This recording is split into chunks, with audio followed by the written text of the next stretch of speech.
नमस्कार, आदाब। Crime petrol सतर्क के आज के इस एपिसोड में मैं अनूप सोनी आप सबका स्वागत करता हूं। आदमी अमीर हो या गरीब सपने जरूर देखता है और अपने सपनों में अपनी किस्मत को बदलने की सोचता है, लेकिन वो कहते हैं ना कि वक्त से पहले और किस्मत से ज्यादा किसी को कुछ नहीं मिलता। 30 दिन 30 कहानियों की श्रृंखला के आज के इस एपिसोड में हम किस्मत और वक्त दोनों को कसौटी पर खड़ा देखेंगे और इस पर अपना विश्लेषण देंगे हमारे आज के एक्सपर्ट साहिल जोशी। नमस्कार, मैं हूं साहिल जोशी। क्राइम पेट्रोल सतर्क में एक बार फिर मैं लेकर आया हूं कुछ ऐसे अनदेखे और अनसुने केसेस जो मुझे लगता है कि आपको देखने चाहिए। अगर आप हमारे देश के अनआइडेंटिफाइड डेड बॉडीज की डेटाबेस पे नजर डालेंगे तो आप हैरान हो जाएंगे। ऑन एन एवरेज हमारे देश के अलग अलग कोनों से लाखों की तादाद में ऐसी डेड बॉडीज बरामद होती है जिनकी कई बार तो शिनाख्त भी नहीं हो पाती, जिसका यही मतलब निकलता है कि हमारे आसपास ऐसे कई मर्डर्स होते हैं कि जिनमें कातिलों का कोई सुराग नहीं मिल पाता। लेकिन ये सच ऐसी भयावह स्थिति पैदा करता है कि रोजाना दर्जनों मर्डर केसेस ठंडे बस्ते में डाल दिए जाते हैं और वो भी बिना किसी नतीजे के। लेकिन ये केस इससे भी ज्यादा गंभीर मुद्दे से जुड़ा है जो एक झकझोर देने वाला पहलू है। इसकी हकीकत किसी को भी हिलाकर रख सकती है।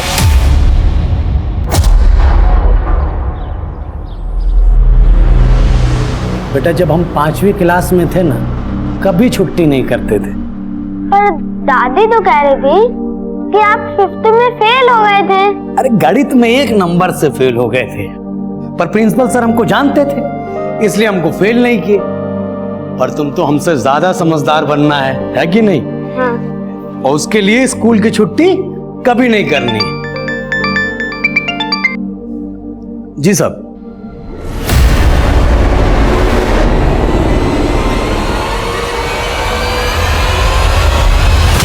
क्या ये आपकी बीवी कोमल है? नहीं सर, ये कोमल नहीं है।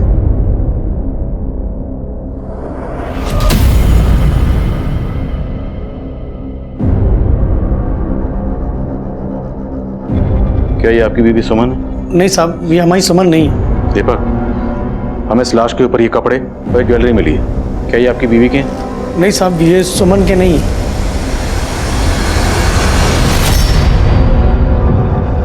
अरे दीपक, क्या हुआ? कहाँ चले गए थे तुम?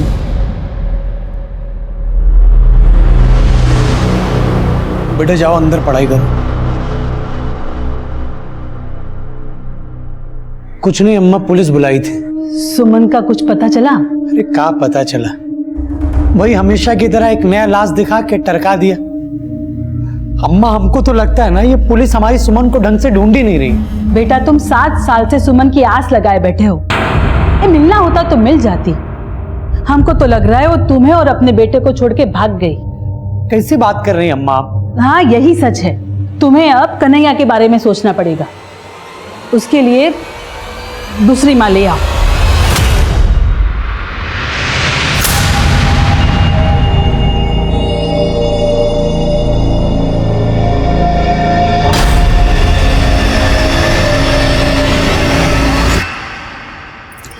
अरे छोड़िए, अम्मा आ जाएगी। छोड़िए ना, अम्मा आ जाएगी।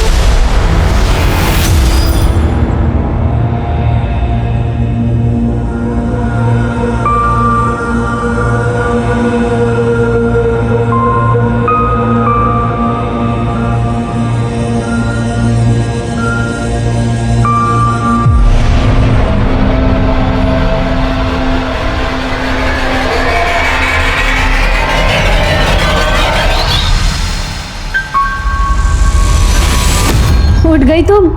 मम्मी, हमको भूख लगी है। पहले मुंह हाथ तो धो लो, उसके बाद हम तुमको खुद खाना खिलाएंगे, ठीक है? चले?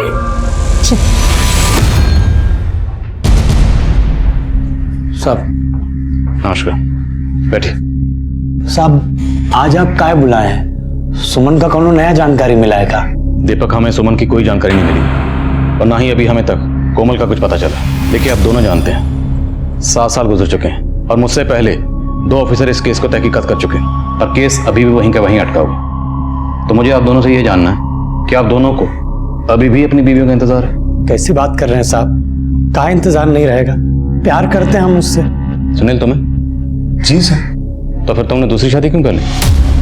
साहब, हम तो ऐसा मानते हैं कि हमारी कोमल आज भी जिंदा है, लेकिन साहब वो हमारी बेटी खुशी, उसकी परवरिश के लिए हमारे माँ बाप ने दूसरी शादी करा दी साहब। पर साहब अपनी दूसरी बीवी को हम कभी कोमल का स्थान नहीं दे पाए हैं। साहब पता नहीं काहे हमको लगता है कि हमारी सुमन जरूर एक दिन मिल जाएगी। बस आप उसको ढूंढने का कोशिश तो कीजिए। दीपक, हमने सुमन को ढूंढने की हर मुमकिन कोशिश की है और कर भी रहे हैं, लेकिन क्या करें, कानून ये कहता है कि अगर कोई विक्टिम 7 साल तक मिसिंग रहता है तो उसे डेड मानकर केस क्लोज करना पड़ता है। आप ऐसे कैसे केस बंद कर सकते हैं साहब? दीपक, दिस इज लॉ। कानून यही है और हमें जो भी करना है कानून के दायरे में रहकर करना है। यही बताने के लिए आप लोगों को यहाँ बुलाया था। ये देखो सूरज, चांद, बस, ऑटो और ये मम्मी आप रोज हमें यही पढ़ाती रहती हो, हमें नहीं पढ़ना ये। अरे पढ़ोगी नहीं तो दुनिया को कैसे जानोगी? दुनिया जहाँ हम रहते हैं, ये पंछी पशु ये सब यहीं रहते हैं। जब हम छोटे थे ना तो तुम्हारी माँ से भी हमें ऐसे ही पढ़ाती थी।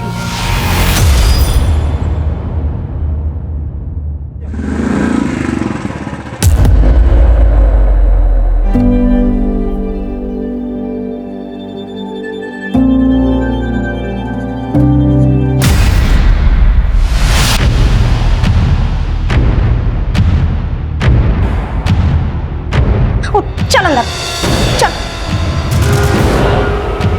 देखो सुमन, हमको ये कपिल बिल्कुल भी पसंद नहीं है। दीदी आप कपिल को गलत समझ रही है, वो बुरा लड़का नहीं है।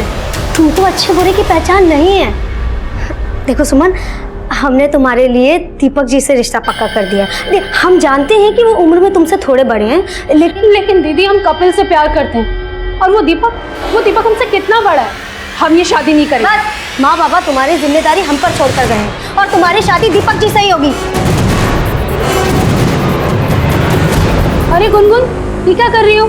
चलो पढ़ो। हमको नहीं पढ़ना। अरे गुनगुन, गुनगुन रुको। गुनगुन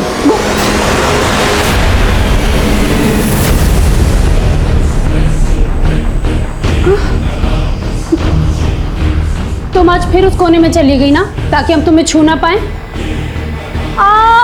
क्या हुआ मम्मा? पकड़ लिया। आप हमसे झूठ बोल रही थी ना हमें पकड़ने के लिए। अरे बेटी, हम तो चाहते हैं तुम हमेशा आजाद रहो, इतना दौड़ो कि आसमान छू, लेकिन हम आजाद नहीं।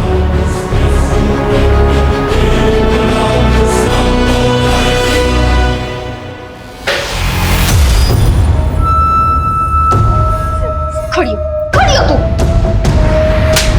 ये क्या नाटक मचा रखा है? अब चोरी करना भी सीख गई? शांति, ये क्या कर रही हो तुम? अरे एक लड्डू ही तो ले रही थी और तुम जो है। ये लड़की सारा दिन घर फैलाए रखती है। तुमने क्या हमें इसकी नौकरानी समझ रखा है?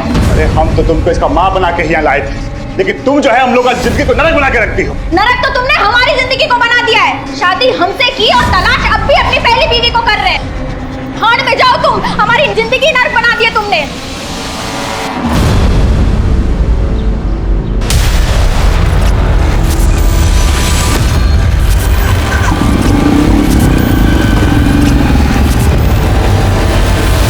आज हम तुमको बताएंगे इस कमरे के बाहर रात कैसी होती है।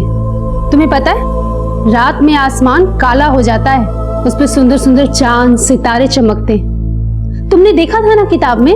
हाँ, चांद और तारे बहुत सुंदर होते हैं।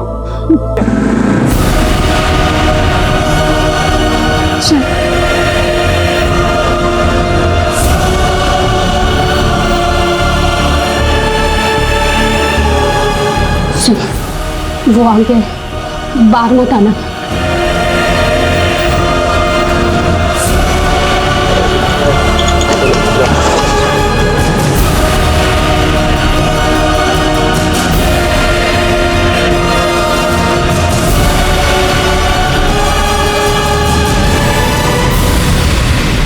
दादी, पापा तो कह रहे थे कि माँ जल्दी आ जाएगी। आ जाएगी, पर ये तुम्हारी माँ नहीं है। तुम्हारी माँ तो दूसरी है। कौन दूसरी माँ? जब आएगी तो खुद ही देख लेना। अब सो जा।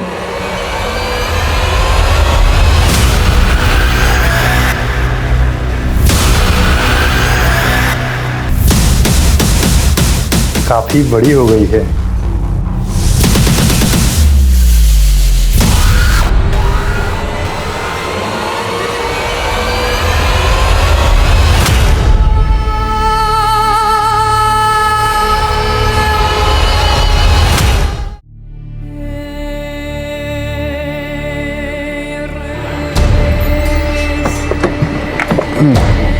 ये ठीक है, मैं करता हूँ फोन। नमस्ते साहब। नमस्ते। हाँ दीपक। साहब ये आपके लिए ठीक है। 20,000 रुपया है साहब। बाकी का पैसा हम आपको अपनी जमीन बेचकर और दे देंगे। और आप ये केस मत बंद कीजिए साहब। अगर मुझे तुम्हारी भावनाओं की कदर नहीं होती तो तुम्हें पता ये रिश्वत देने के जुर्म में मैं तुम्हें अभी अंदर कर सकता था। देखो, तुम्हारी बीवी हो या कोई भी, अगर कोई नागरिक मिसिंग है तो उसे ढूंढना हमारी ड्यूटी है और हमने अपनी ड्यूटी पूरी ईमानदारी से की। अब अगर हम ये केस क्लोज कर रहे हैं तो कानून की वजह से। इतने ईमानदार हैं तो आप काहे नहीं ढूंढते हमारी सुमन को?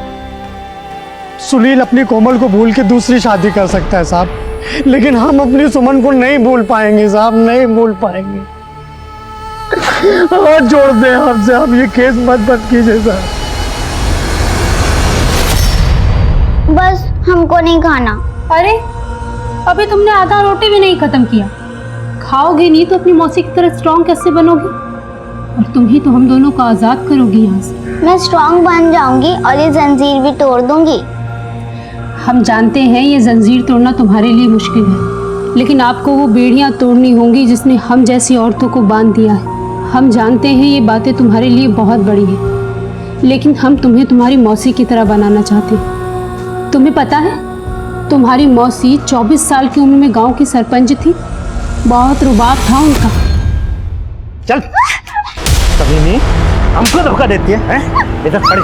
छोड़ इसको। खबरदार जो औरत पे ये मर्दानगी दिखाई तो। अरे पंचायत में बैठा तुम्हारा, यहाँ पे घर है हमारा ये, और हमारे होते हुए किसी और मर्द के साथ तुम।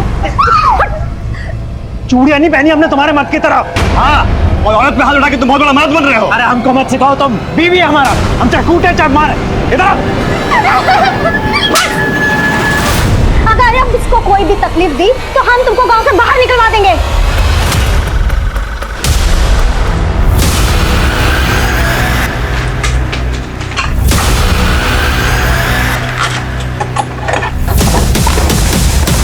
ये लो गुनगुन की पढ़ाई का सामान।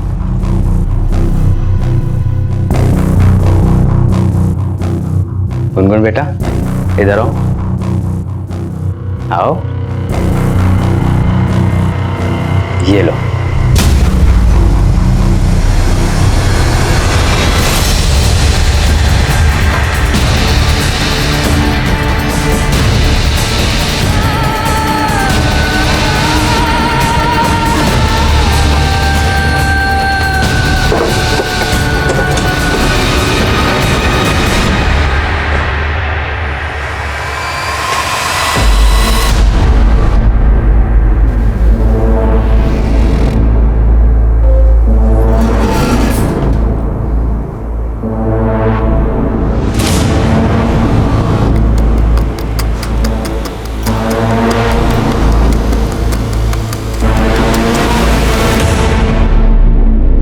दीपक, इस केस को रीओपन करवाने के लिए कहीं तुम हमसे झूठ तो नहीं बोले?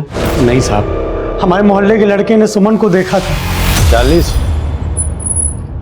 अरे दीपक भैया, एक बात बताना था आपको। हम बताओ। कल हम लोग दोनों लखनऊ गए थे, वहाँ सुमन भाभी को देखा हमने अमीनाबाद बाजार में। बताना। हाँ भैया, वो एक आदमी के साथ थी, बाजार से खरीदारी कर रही थी। अरे क्या बात कर रहे हो भैया? अरे सच बता रहे हैं भैया, हम भाभी से बात करने का बहुत कोशिश किए, लेकिन वो हमको अवॉइड कर दी। हमको तो लग रहा है वो आजकल अमीनाबाद में अपना घर बना लिए। कौन है वो लड़के?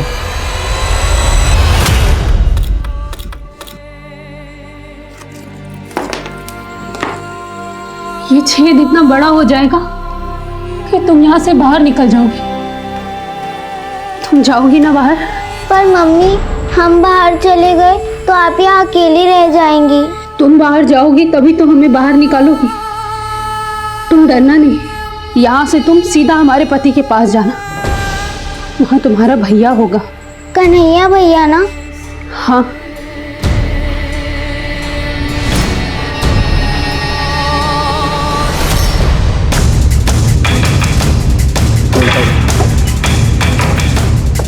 मैडम जी, यही है वो लड़के। पकड़ पकड़ पकड़। मैम गलती हो गया हमसे। हम दीपक भाई से मजाक में बोल रहे थे कि सुमन भाभी को हमने देखा है, तो हवा में खाली बात किए थे उनसे।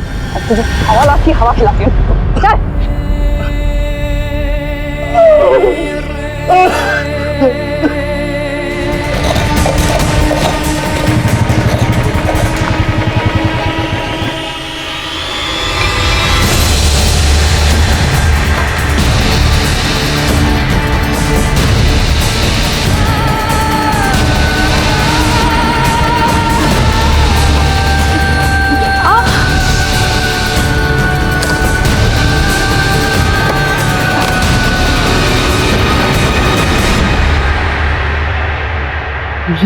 ये चोट कैसे लगा तुम्हें? वो गुनगुन शरारत कर रही थी तो लग। कौन? मेरी सुमन को घाव दिया तूने? मेरी सुमन को घाव दिया तूने? मेरी सुमन को घाव दिया तूने? मेरी सुमन को घाव दिया तूने?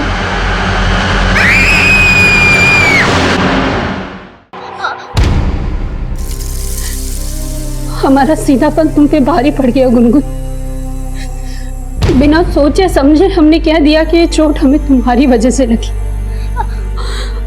और वो राक्षस तुम्हारी उंगली जलाकर चला गया। मम्मी बहुत दुख रहा है। जानते हैं बेटा, और तुम्हें स्ट्रांग बनना होगा। दर्द सहने का आदत डालो। तुम्हें पता है ना तुम्हें क्या करना है।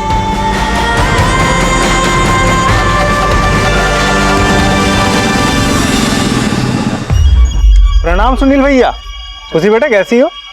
हे, दूर होके बात करो। काहे नाराज हो रहे हैं भैया? अरे हम तो बस ये जानना चाह रहे हैं कि वो कोमल दीदी और सुमन वाला केस पुलिस वाले बंद कर दिए हैं का? तुमको क्या करना है सर रामायण जान के? तुमको कितना बार बोले हमरा मुंह मत लगा करो। चल खुशी।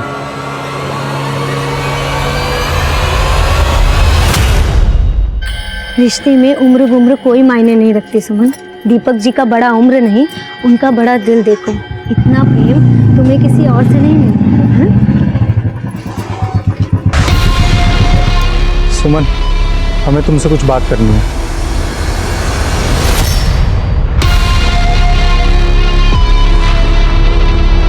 हम सुने हैं तुम दीपक को ये बोले थे कि कोमल की बहन सुमन को तुमने लखनऊ में देखा था। वो सरपंच जी, हम तो पुलिस से बच गए हो, हमसे ना बचोगे। बोलो, लखनऊ में किसके साथ देखा था सुमन को?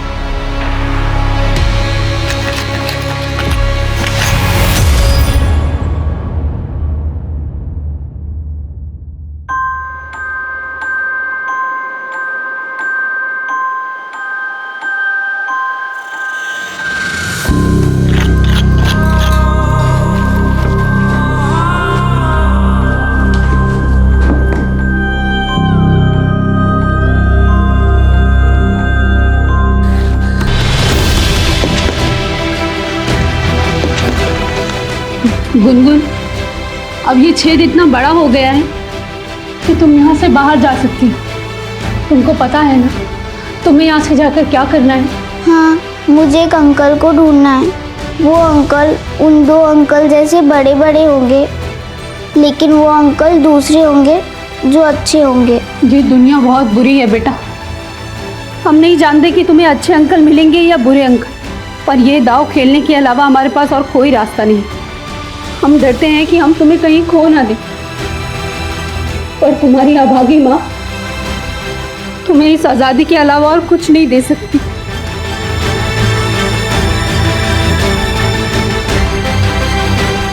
तुम्हें अच्छे अंकल मिलेंगे ना, तो तुम उनको ये दे देना। इससे वो हमें ढूंढ लेंगे और हमें यहाँ से आज़ाद कर देंगे। हम आज़ाद हो जाएंगे गुनगुन। चलो।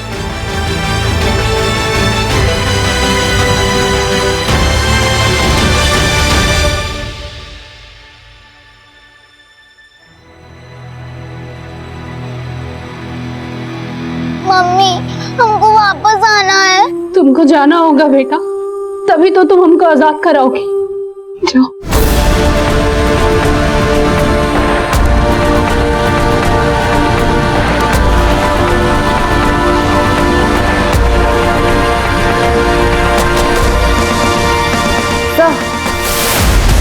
उन्नाव के श्यामपुर थाने वालों ने हमारे थाने में कांटेक्ट किया है। कुछ दिनों पहले उनके एरिया में उन्हें एक नरकंकाल मिला है।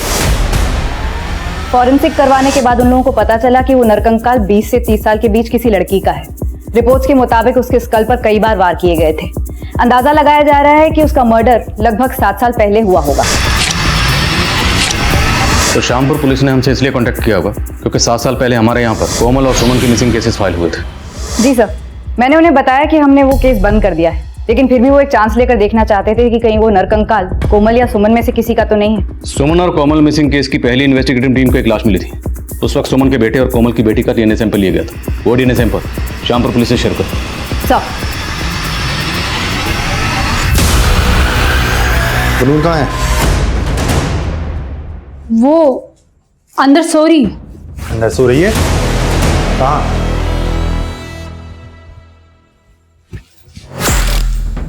अरे यहाँ तो नहीं है।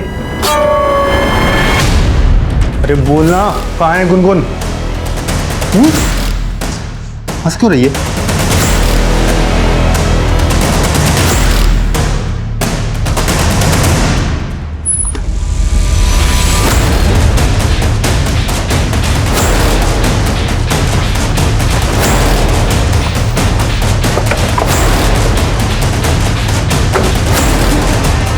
बेटा, तुम्हारे पापा कहाँ हैं?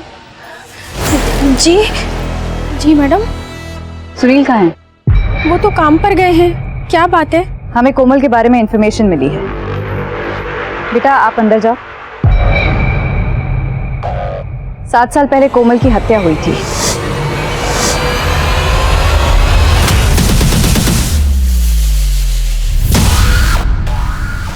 आपका केस बंद कर देने के बाद भी हमारे मन में ख्याल आता था कि हमको कोमल सही सलामत मिल जाएगी, लेकिन अब तो हमारा आज से खत्म हो गया साहब। तो कहा हमारी सुमन भी? आप उसके बारे में काहे कुछ नहीं बोल रहे हैं? दीपक, अभी हम पुख्ता तौर पर कुछ नहीं कह सकते। हम खुद ये सोच रहे हैं कि अगर कोमल का कत्ल हुआ तो फिर 7 साल से सुमन कहाँ गायब है? मुमकिन है कि सुमन ने कोमल का कत्ल होते हुए देख लिया हो, इसलिए शायद सुमन को भी गायब कर दिया गया था। पर दीपक, तुम बेफिक्र रहो। अब हमने केस रीओपन कर दिया, हम सुमन का पता लगा के रहेंगे। पिछले 7 साल से गायब महिला सरपंच कोमल पांडे के मिसिंग केस में अब एक घुमावदार मोड़ आ गया है। मगर कोमल तो अपनी छोटी बहन सुमन के साथ लापता हुई थी। कोमल की हत्या हुई थी तो सुमन के साथ क्या हुआ? इन सारे सवालों ने पुलिस को भौचक्का कर दिया है और उसकी निष्ठा पर सवाल उठने लगे हैं। पिछले 7 साल में यह केस 3 बार अलग अलग इन्वेस्टिगेटिंग टीम्स को दिया गया और हाल ही में इस केस की फाइल को बंद भी कर दिया गया था। लेकिन अब इस केस को रीओपन करना पुलिस की मजबूरी बन चुकी है। लेकिन सवाल यह उठता है कि पिछले 7 साल में पुलिस क्या जांच कर रही थी और यह ऐसा कौन सा गुनहगार है जो पिछले 7 साल से आजाद घूम रहा है और पुलिस इसका नामो निशान भी नहीं ढूंढ पा रही।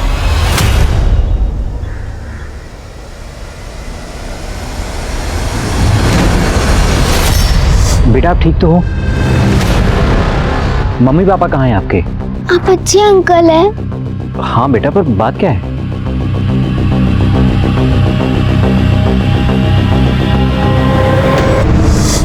ये दीपक कुमार जी यही रहते हैं? जी बताइए। हाँ मैं। आप इस बच्ची को जानते हैं? नहीं। काहे? नहीं, वो दरअसल ये बच्ची मुझे रास्ते में मिली थी और इसके गले पर ये चिट लटका हुआ था। इस चिट के ऊपर आपका नाम और एड्रेस था। इस बच्ची ने कहा कि आपके पास जाना है तो मैं इसे आपके पास लेकर आ गया। कौन हो बेटा तुम? बोलो, डरो नहीं। आई पर्ची तुमको कौन दिया?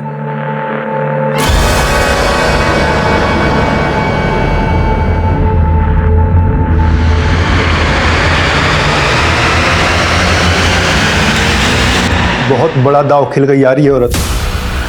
अब इसको जिंदा छोड़ना खतरे से खाली नहीं है।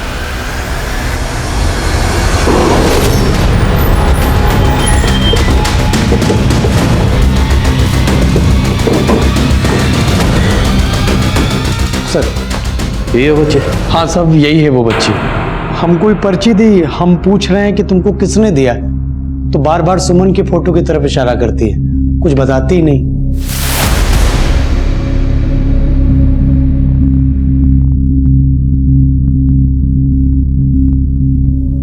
डरो मत। क्या नाम आपका? अच्छा ये बताओ, ये चिट आपको किसने दी? पक्का ये चिट आपको उन्होंने दी? सर ये लड़की हमें बाराबंकी में मिली, हर तरह से बहुत अजीब थी। क्या अजीब था? चिट देने से पहले उसने मुझसे पूछा कि आप अच्छे अंकल हैं। मैंने कहा हाँ, तब उसने एकदम से चिट निकालकर मुझे दे दी।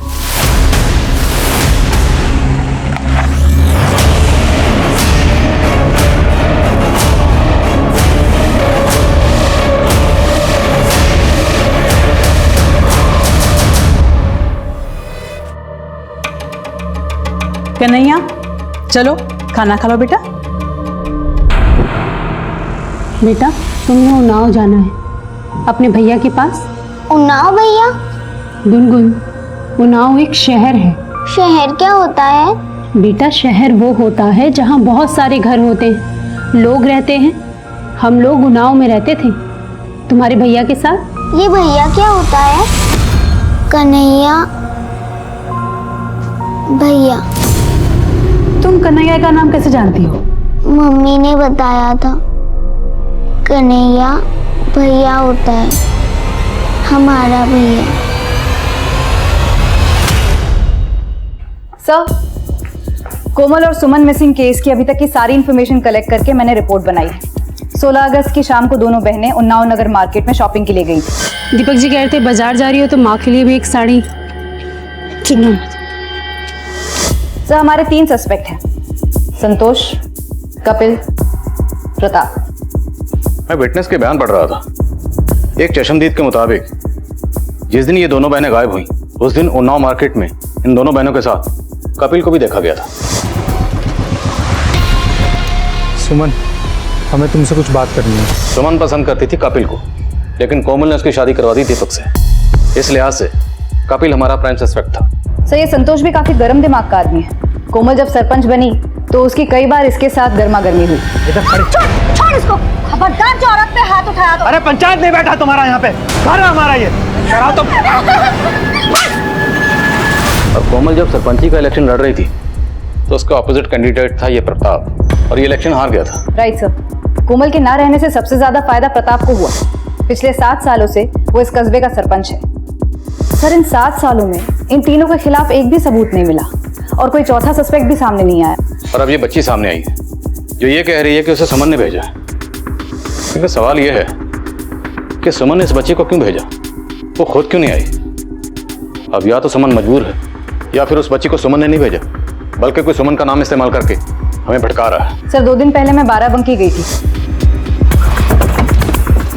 मैम बस यही मिली थी वो बच्ची, मुझे इस तरफ से आ रही थी। 2 दिन पूछताछ करने के बावजूद वहाँ कोई लीड नहीं मिली। लीड तो ढूंढनी पड़ेगी संगीता।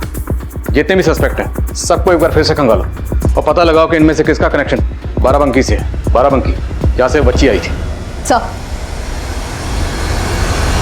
पता नहीं किस आसमान से आके टपक गई और बोल रही है कि कन्हैया तुम्हारा भैया है। ये लड़की सुमन भले ही तुम्हारी माँ हो पर दीपक तुम्हारा बाप नहीं है, समझी? कैसी बात कर रही हैं अम्मा आप? एक तो ये बच्ची पहले से इतना डरी हुई है, आप इसको और डरा रही। पुलिस को बोलो यहाँ से ले जाए, हमको इसका कहानी सुनने में कोई रुचि नहीं है। पर हमको है। अगर हमारी सुमन ने हम पे भरोसा करके इसको यहाँ भेजा है ना, तो हम इसको कहीं नहीं भेजेंगे। अम्मा, हमको तो डर लग रहा है कि हमारी सुमन किसी बड़ी मुसीबत में ना हो। गड़े मुर्दे फिर से उखड़ रहे हैं वकील साहब। ये पुलिस फिर से हमें परेशान करने वाली है। अगर गिरफ्तार करके ले गए तो हमारी जमानत तैयार रहनी चाहिए। अरे 7 साल पुराना फिर शुरू हो गए। अगर हम विरोधी थे तो क्या कातिल हो गए? तब वो सरपंच थी, आज हम पावर में। पावर का नशा क्या होता है ये आप हमसे बेहतर जानते हैं। पावर के लिए खून और पैसा दोनों पानी की तरह बहाए जाते हैं। देखिए, हमने किसी का खून नहीं बहाया और बेकार में हमारा समय बर्बाद मत कीजिए। अगर कोई सबूत है आपके पास तो दिखाइए। मैडम जी, हम कोमल का थप्पड़ भी खाए हैं और 7 साल में 4-4 बार आप लोगों का डंडा भी खाए हैं। अब आप फिर से हमारे पीछे। हाँ, फिर से। और इस बार सच उगलवाने के लिए हम कोई कसर नहीं छोड़ेंगे। ले चलिए हमको, और जितना चाहे उतना कूट लीजिए, लेकिन हमारा बयान वही का वही रहेगा। हम ना तो कोमल के साथ कोई नफरत निकाले और ना ही सुमन के साथ। और हमारी बीवी की वजह से ही कोमल हमको थप्पड़ लगाई थी ना, पूछ लीजिए। अगर कुछ भी किए हो उसके साथ तो। सर 7 साल पहले हम सिर्फ 20 के थे सर। इन्फेक्चुएशन को हम प्यार समझ लिए थे। और सर सच बोल रहे हैं, जब सुमन की शादी हुई थी ना सर, तो बहुत रोए थे हम, बहुत दारू पी थी। लेकिन उसको उनसे दुश्मनी निकालने के लिए हमने कुछ किया नहीं, ना ही सुमन से, ना ही कोमल दीदी से। और यही बात हम पिछले 7 साल से बता रहे हैं सर। 7 साल पहले जिस वक्त जिस जगह से कोमल और सुमन गायब हुए, उस वक्त उनके साथ तुम्हें देखा गया था। हम बताए तो सही, हम तब आखिरी बार मिलने गए थे सुमन से। हमने तुमको मना किया था ना इससे बात करने को। दीदी आप जैसा समझ रही है ना वैसा नहीं है। हम दिल्ली जा रहे हैं नौकरी के लिए। एक आखिरी बार सुमन से मिलने आए थे। सुमन देखो, अगर हमसे कुछ भी गलती हुई हो ना तो हमको माफ़ कर देना, बस यही बात कहने आए थे। तुम जितने सीधे और भोले दिख रहे हो उतने सीधे और भोले हो नहीं। 7 साल से एक ही डायलॉग मार रहे हो। सर हम डायलॉग नहीं मार रहे हैं सर, जो बात है वही बता रहे हैं, सच बता रहे हैं। सर संतोष, कपिल और प्रताप, इन तीनों का बाराबंकी या उस बच्ची से कोई कनेक्शन नहीं मिल रहा है। लेकिन इसका ये मतलब कतई नहीं कि इन तीनों का कोमल और सुमन का गायब होने या उनके कत्ल से भी कोई कनेक्शन नहीं है। कपिल के बयान के मुताबिक उसने कोमल और सुमन को आखिरी बार उन्नाव नगर मार्केट में मेन रोड की तरफ जाते हुए देखा था। उसके बाद से इन दोनों को किसी ने नहीं देखा।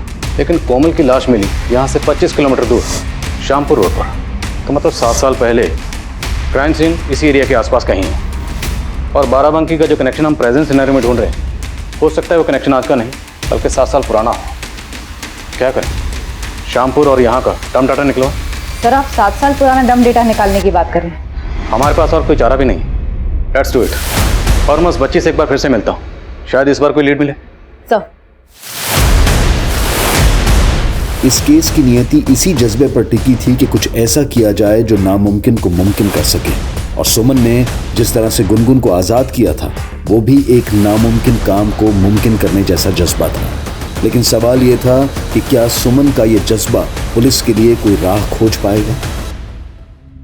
अच्छा बच्चा, आपने उन वाले अंकल से क्या पूछा था कि अंकल आप अच्छे अंकल हो ना?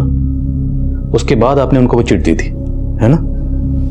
तो आप मुझे भी अच्छे अंकल समझ लो। आप मुझ पे भरोसा करोगे? अगर आप अच्छे अंकल हैं तो आपने मुझे चॉकलेट क्यों दी थी?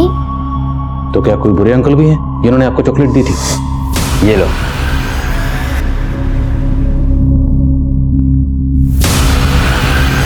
वो मेरे लिए बुक्स भी लाते थे, पर मम्मी बोलती थी वो भी बुरे हैं।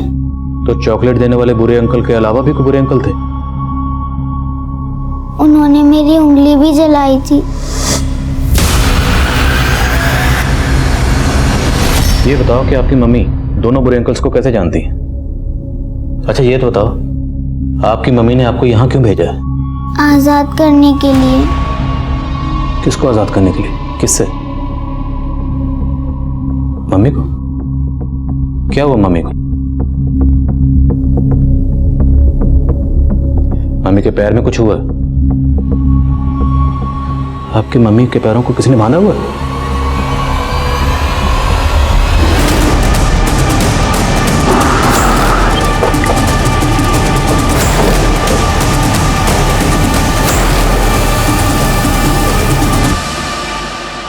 बच्चा, ये वही जगह है जहाँ पे आपको वो अच्छे वाले अंकल मिले थे।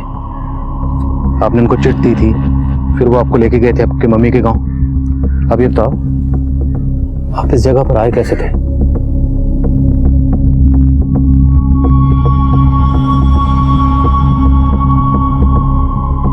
इधर से? फिर कहां से आए थे? बोलो।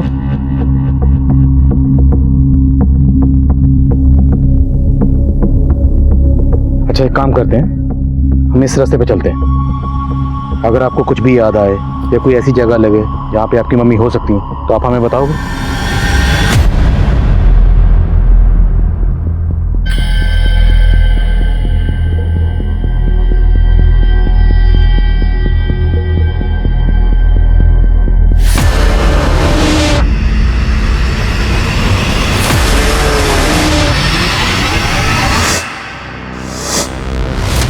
क्या हो गया बेटा?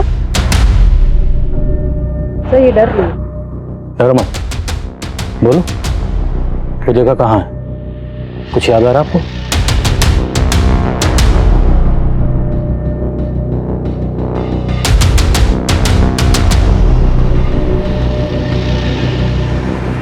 विशाल, पता लगाओ ये घर किसका है। सर।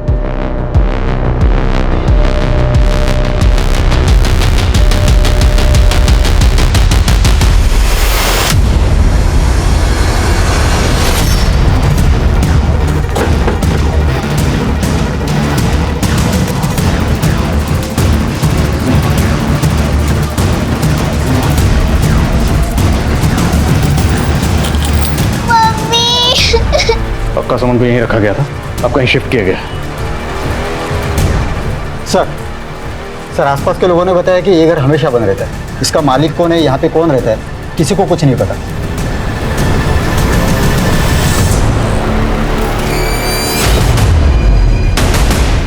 एक काम करो, बिजली विभाग से पता लगाओ ये मीटर किसके नाम पर रजिस्टर्ड है। सर।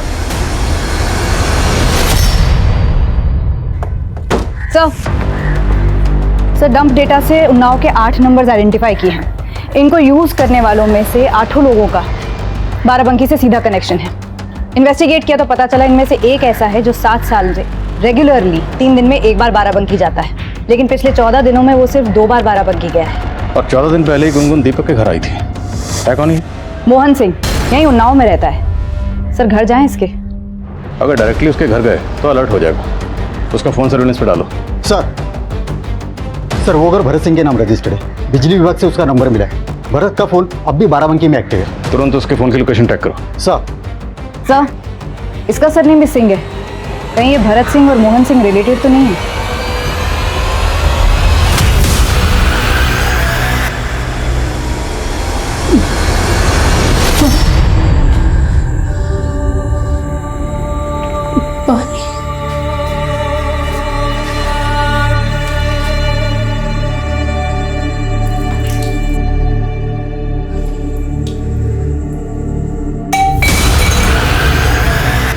सर भरत का फोन बाराबंकी के गोमती नगर में एक्टिव है।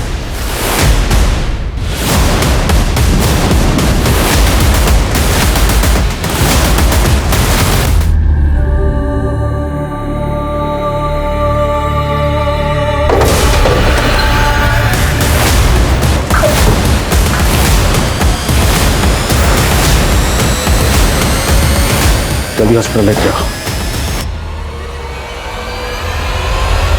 छोटी बहन को कैद करके उसके साथ जानवरों से भी बदतर बर्ताव कर रहे थे। बड़ी बहन कोमल, उसको तो जान से ही मार दिया। क्यों? नहीं सर, कोमल को हमने नहीं मारा। तुम लोगों ने नहीं मारा? तुम लोगों ने नहीं मारा तो किसने मारा? सर हमें नहीं पता सर हमारी नज़र तो सुमन पर थी और उसकी बड़ी बहन हमारी दुकान पर कपड़े खरीदने आती थी। सर उस रोज रात में हम और हमारा कजिन भरत श्यामपुर से लौट रहे थे, तभी हमारी नज़र सुमन पर पड़ी।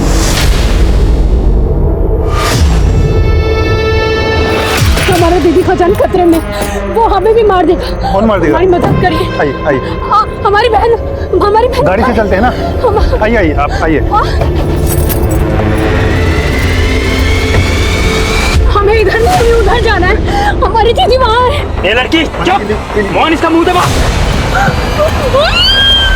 सब बाराबंकी में मोहन का पुराना घर है, हम सुमन को वहीं लेकर गए।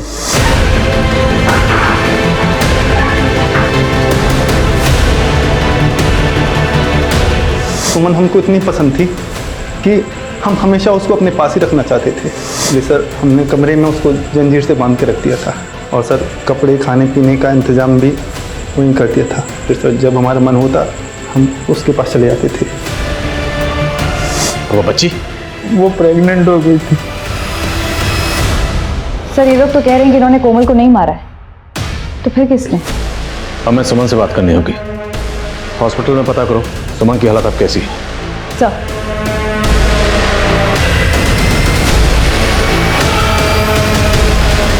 सुमन क्या हुआ था उस दिन? हम और कोमल दीदी दोनों बाजार से वापस आ रहे थे। अच्छी शॉपिंग होगी ना आज? हाँ दीदी, पर रात कितना हो गया है, अब पता नहीं ऑटो मिलेगा कि नहीं। अरे मिल जाएगा, आगे चलकर ना यहीं पर ही कहीं होगा।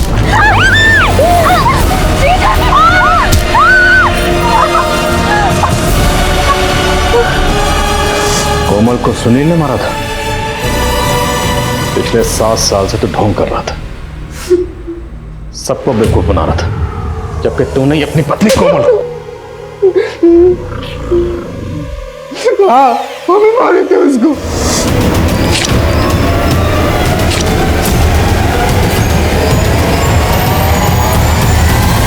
ऐसी भी क्या नफरत थी जो तुमने कोमल को जान से ही मार दिया? सब वो औरत होके सरपंच बन गई। हमको शर्म आता था कि हम एक छोटा सा नौकरी करते हैं और हमारा बीवी इतना बड़ा पद पे, साला सब उसका इज्जत करता था और हमको कोई नहीं पूछता था साहब। हम रोज तिल तिल कर मरते थे। इसलिए हम सोचे कि अगर हम उसको मार देंगे तो हमको लोगों का हमदर्दी मिल जाएगा और अगला बार हम सरपंच बन जाएंगे। बन गया तू सरपंच? तुमने अपनी बीवी कोमल को महज इसलिए मार दिया क्योंकि तू सरपंच बनना चाहता था। तो कभी सरपंच नहीं बन सकता था। तेरी जैसी सोच है ना, तो कभी बन ही नहीं सकता था। खा लो धड़स के। दीपक जी, हम बस गुनगुन को लेने आए। इतने सालों से सुमन हम तुमको देखने के लिए तरस गए, तुम जाने की बात कर रही? पर हम आपके लायक नहीं रहे। ऐसा काहे कह रही हो तुम? गुनगुन आपकी बेटी नहीं है दीपक जी। पर अब है। आपस में कितना घुल मिल गए हैं दोनों।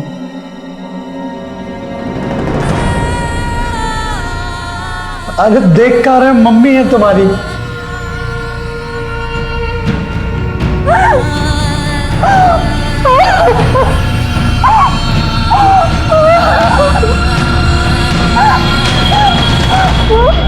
दो साधारण से इंसान जो एक साधारण सी दुकान चला रहे थे, उनमें इतनी हैवानियत छुपी होगी, ये हकीकत किसी भी आम इंसान को हिलाकर रख सकती है। हमारे गली मोहल्ले के दूध और सब्जी वालों से लेकर राशन और कपड़े वालों तक रोजाना ऐसे कई लोगों के संपर्क में हम आते हैं जिनसे हमारा एक दैनिक व्यवहार जुड़ जाता है। और जब हमें ऐसे केसेस के बारे में सुनने मिलता है तो आम इंसान विचारशील बन जाता है और हम लोगों पर भरोसा करने से डरने लगते हैं, जो अपने आप में हमारी सामाजिक सद्भावना पर एक खतरा है। क्योंकि इंसान समाज के बिना अधूरा है और वो समाज भी अधूरा है जहां पर लोगों का एक दूसरे पर से विश्वास उठने लगता है। हमें हमारे समाज को ऐसे खौफ से दूर करना होगा। एक तरफ कोमल के पति ने उसे मौत के घाट इसलिए उतार दिया था क्योंकि उसे लगता था कि कोमल की जगह उसे सरपंच होना चाहिए था। वहीं सुमन को इस बात की सजा मिली कि वो अपनी बहन को बचाने के लिए मदद मांगने गई थी। सुमन ने 7 साल उस कमरे में बिता दिए। उसे हमेशा यही लगता रहा कि उसका पति उसे और उसकी बेटी को नहीं अपनाएगा। शायद उसे अपनी और अपनी बेटी की किस्मत पर जरा भी भरोसा नहीं रह गया था। लेकिन दीपक का प्यार इस समाज की ऐसी किसी भी कुरीति को मानने को तैयार नहीं था। वो बस इतना जानता था कि वो सुमन से प्यार करता है और अगर सुमन किसी भी तरह के खतरे में है तो उसे बचाना उसकी ही जिम्मेदारी है। भले ही कोमल और सुमन के अपराधियों को सजा मिल गई हो, लेकिन इस बात से कोई भी इनकार नहीं करेगा कि हमारे देश में आए दिन कोई ना कोई ताकतवर औरतों और मासूम बच्चियों को अपनी हवस का, अपने अत्याचार का निशाना बनाता रहता है। और यह हम सबकी जिम्मेदारी है कि एक दूसरे के साथ मिलकर हम समाज को बदलने में अपना योगदान दें। अब मैं अनूप सोनी आपसे विदा लेता हूं। फिर मुलाकात होगी क्राइम पेट्रोल सतर्क में एक और नए केस के साथ और उस पर हमारे एक्सपर्ट के विश्लेषण के साथ। तब तक अपना और अपने परिवार का ख्याल रखें, सतर्क रहें, सुरक्षित रहें और देखते रहें क्राइम पेट्रोल सतर्क। जय हिंद।